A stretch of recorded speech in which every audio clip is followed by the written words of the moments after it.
Okay. My name is Justin. I'm from Marin Mechanical. We are the local rep for PBI Industries.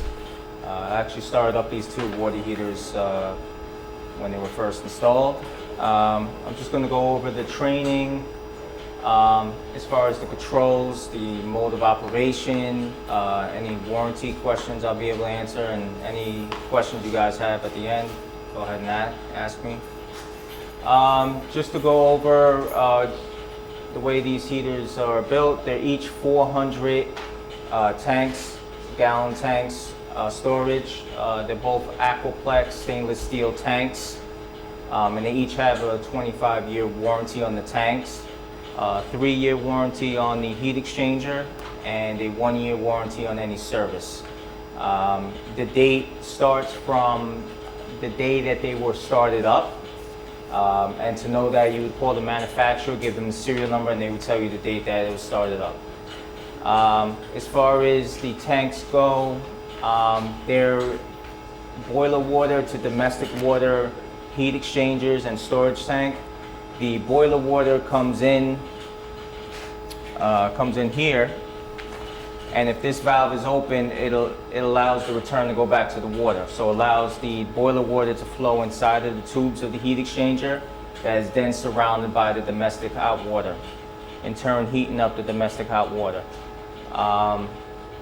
The way this heater gets a call for heat is this is called the temp track control. The yellow numbers you see on the bottom are the temperature that is being sensed by a probe that's located about 3/4 high in the tank. It's got a set differential of 5 degrees. So whatever you set this tank for, when it decreases 5 degrees, that's the temperature that it comes on, and that's when your boiler water valve opens. Both of these tanks are currently set at 145, so at 140 degrees, that's when the heater comes on. As far as safety controls, each one of these heaters has what they call an upper operating control thermostat, which is set 10 degrees above this. So this is currently set at 145, and this is set at 155. In case you were to have a probe that wasn't sensing the right temperature and the water overheats, you have a backup that's set 10 degrees above this. You also have a third backup in here, which is a high limit control, where both of them were to fail, and it would actually trip at 200 degrees, and it would have to be manually reset. What was the temperature exact, which is the shooting to the system, 145? Yes, that's what it's looking to maintain, 145 degrees domestic water. Isn't it too much? Is it too much? It depends actually on the mixing valve. The mixing valve will drop it down to 115 degrees, and you'll have 115 degrees going. We here on another buildings here with our old system, 112 degrees on 110, 112. Yeah, because you didn't have a mixing valve, I'm sure of it. I'm sure that it went straight to the sinks. So if you didn't have a mixing valve here, you could set this at whatever you would want at the sinks. But because you have a mixing valve here, most manufacturers are going to recommend something like a 15 to 20 degree differential between what you supply the mixing valve and what you put out to what you want to put out to the building. So at the mixing valve, you have about 135 to yes, these two mixing valves here. You have about 135 to 140 degree water. It gets tempered down to 115 degrees, and that's what you have going to your sinks. Yeah, it would if you didn't have a mixing valve and you didn't have mixing valves at each one of the sinks. So as far as both of these heaters, they're set at 145. If anyone here wanted to know how to adjust them, you would just hit set one time, and it tells you what it's currently set at, which is 145. Then you would hit set a second time. When the number starts to flash, that means you could adjust it up or down. Once it's flashing, you go, let's say we'll go down to 140, and hit set one more time, and that's in 15 seconds about, it'll go back to the main menu. How many gallons that heater is selling? Excuse me? How many gallons? 400 gallons. 400. Yeah, so each tank stores 400 gallons of domestic hot water. So what I'm saying, as far as this is set at 140 right now, this would be at 150, and then the operating high limit manual reset would be 200 degrees, it would trip. So if for some reason, let's say this valve was to get stuck open, really this should stop it and close the valve. But if this was also to fail along with this temp track control, then your high limit would close the valve. And that would have to be manually reset, and someone would have to come here and see. So as far as safety controls, you have your 3 operating temperatures, safeties, and you also have a low water cutoff board in there. It's wired into a low water cutoff probe that's also right around the same height of the tank as the temperature probes. And what it does is assure you that this heater will not operate without a full tank of water.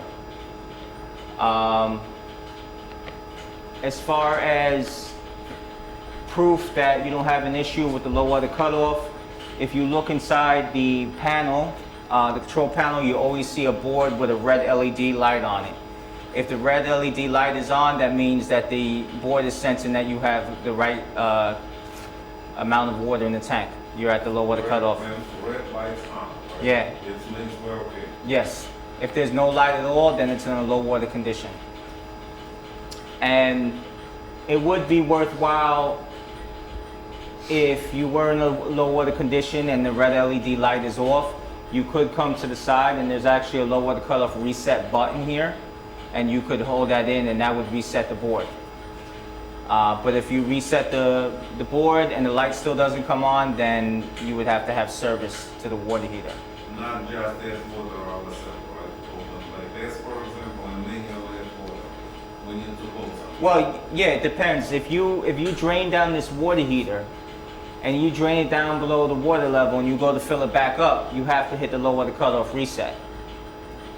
So anytime this heater is drained down and it's filled back up, you have to reset the low water cutoff. Okay. So as far as maintenance, these really only require that you flush them. And when I say flush, you isolate the inlet and outlet, and you drain them down from the bottom, and you drain them down completely, and then you open up the cold water inlet and you crack the cold water inlet, and I normally leave this open to see if you get any brown water. If you do that quarterly and the water is clear, then I recommend that you stay draining down quarterly. Now, if you start to see little brown, a bit of brown water, then I'd recommend that you go from quarterly to maybe 60 days and maybe even 30 days as part of a maintenance for these heaters. But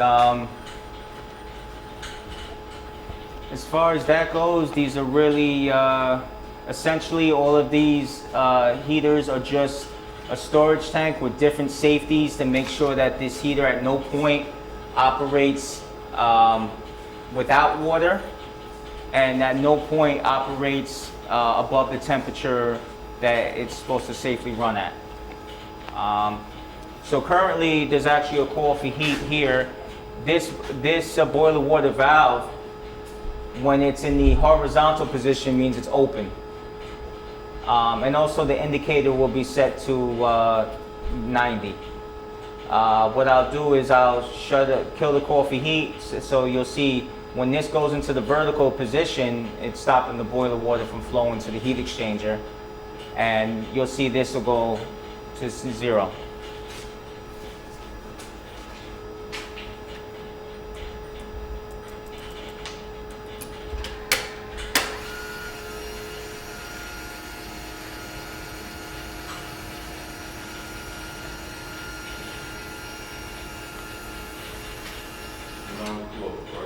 Yeah, so now it's closed. This would be the position that the valve should be in if you don't have a coffee heat. It's not allowing the boiler water to flow inside of the heat exchanger. So without the boiler water flowing inside of the tubes of the heat exchanger, you're not heating up the surrounding water and there's no heat transfer. And then I'll just I'll simulate the coffee heat. That way you can see the valve in the open position.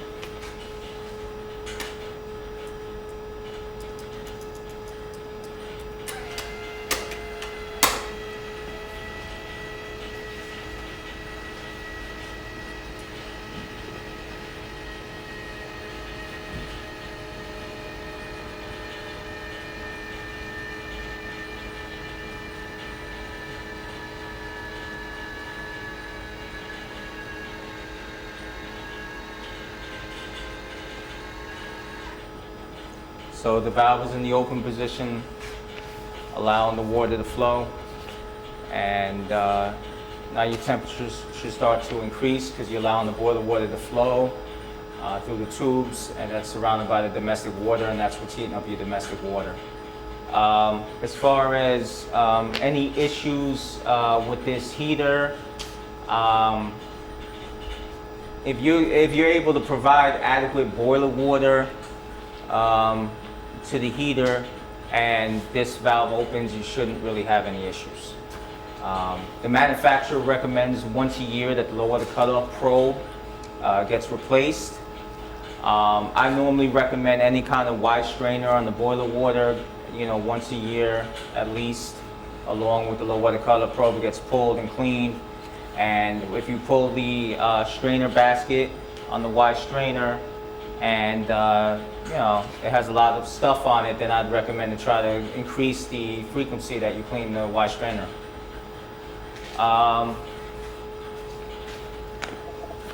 Both of these are operating independent of each other.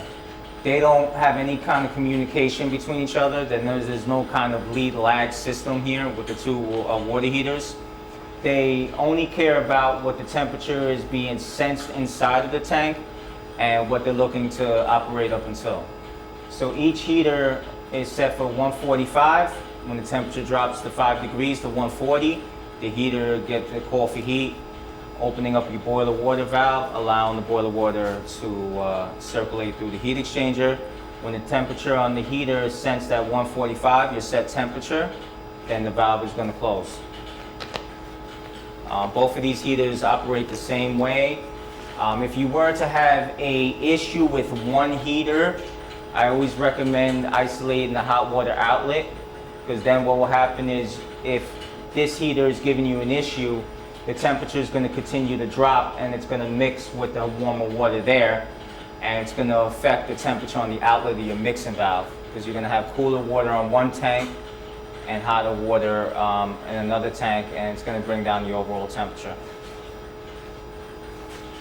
As far as any issues, if you were to get any kind of complaints from anyone throughout the building, I would normally come here and look at your temperatures. Both of these have digital displays and also analog, where currently the numbers that are on that control is what's sensed in your tank. So if you have 135 or higher in both tanks, then both tanks are operating properly. And then I would look kind of at the outlet of your mixing valve and see if it's 115, which is the set point, then you don't have an issue here with your hot water system. It's a digital display over there. Armstrong, the brain, that's the mixing valve. And then the only other thing is sometimes people may say it takes a little while for the water to reach their sinks. That's normally an issue with the return. One of the return pumps may not be on, or could be a piping issue on the return. But normally the hot water heaters will determine whether or not you have hot water. The mixing valve will determine at what temperature you have the hot water going to the building, and the return circulators determine at what speed you have the hot water going when you open up a faucet. One thing I do notice is the boiler water supply temperature is a little low at 140. Really, these look to have, ideally you would like to have 180 degree boiler water going to them. Something maybe to bring up to whoever would make that decision. even if it's not 180 degrees, just a temperature. Because currently what's happening is you have 140 degree boiler water here, and your set point is 145 degrees. So what's happening is the heaters are never shutting off. Well, another thing is, the building is unoccupied. Yeah. Yeah. Well, that's why even more so they should be, if they had the right boiler water temperature, this valve would be closed. And because you don't have much of a demand. So what's going to happen is that when you do start having a demand, if this boiler water temperature doesn't increase, you're not going to supply the demand.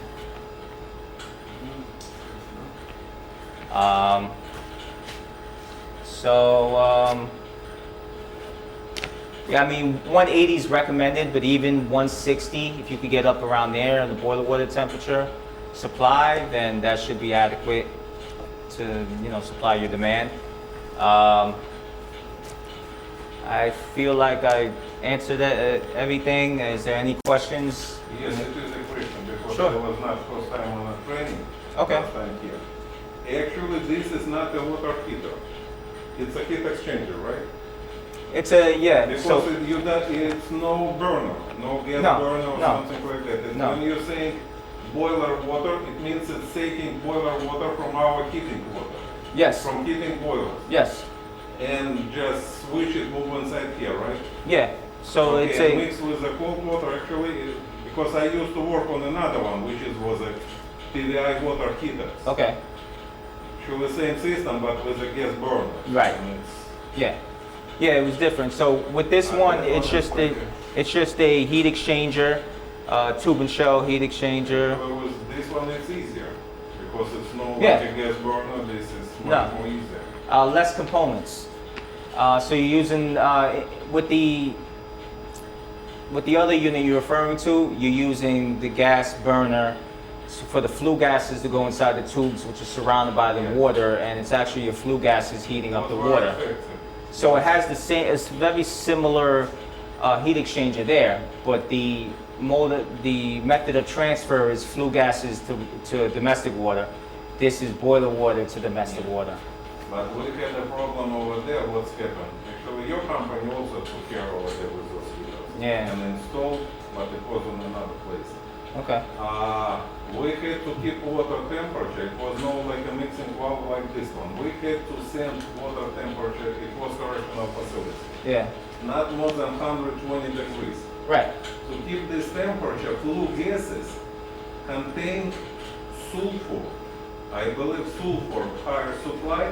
When it's get to the stack, it cools down over there and became that acid and makes a hole over there. We installed stainless steel, like in about maybe 2.5 years. That header is fucking started also to go like a rusted, all of it. So what was And we happening? couldn't do nothing because we had to keep lower temperature over flue gas. Mm.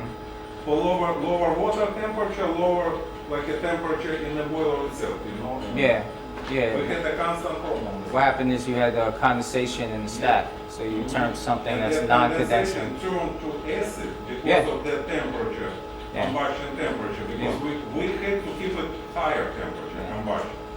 But we had no chance because water temperature had to be lower. Yeah. And this is where like a constant fight with that. Yeah, because condensate by nature is acidic. Yep. So what it does is it eats through. And pretty then much we everything. thought if it's like a stainless steel, we will be fine. No, we was okay like about maybe 2.5 years.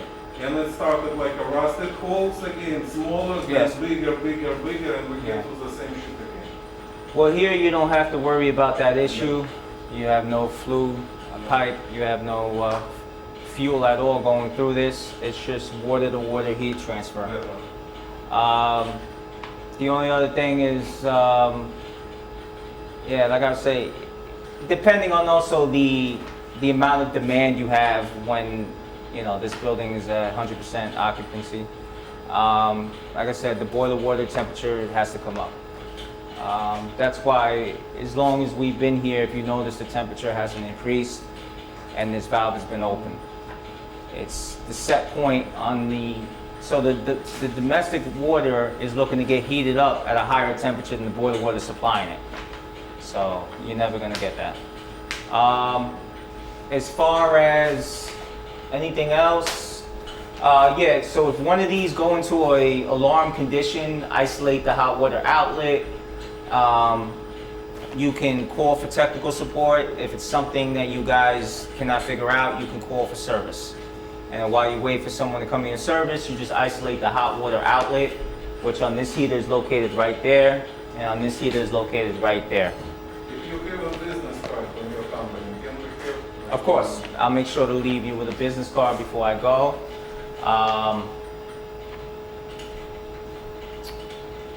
This small pump on the side, it's a blend pump. It's actually whenever there's power going to the unit, that pump runs, and all it does is it blends the temperature from the hot water outlet with the cold water in. Yeah, that's it. It just constantly circulates the water to try to keep a uniform temperature within the entire tank. Trying to think any other things.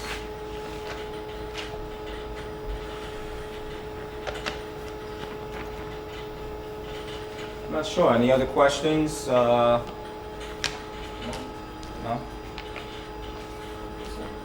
I think I went over everything.